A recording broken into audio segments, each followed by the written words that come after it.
This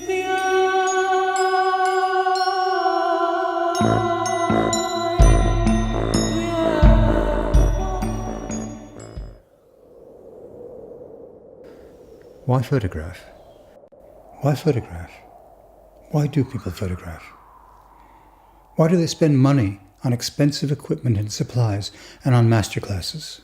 From having spoken with and taught people, is that for some, it is a serious hobby that allows them to creatively express themselves. For others, it is an escape or perhaps a way to record their family, to make a visual record of their lives, or to provide gifts for others.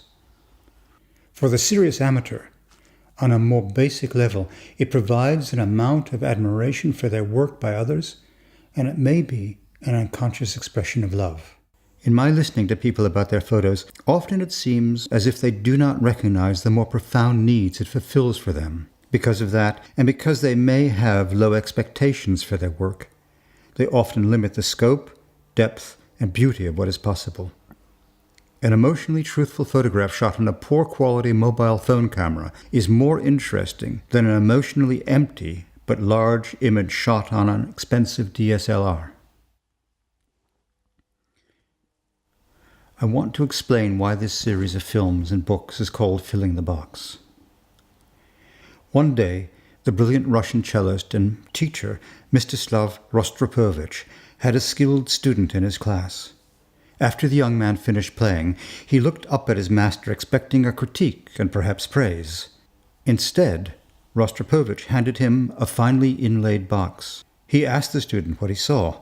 The surprised young man appraised the jeweled inlay, the rich colors and the high gloss, looked at his master and said, "I see a beautifully decorated box." Rostropovich agreed and then urged him to look inside the box. The young man, filled with expectation, tentatively opened it.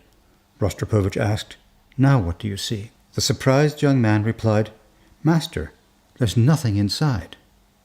"Yes," said Rostropovich, "that jeweled box, with its external decorations and empty inside, is just like your playing."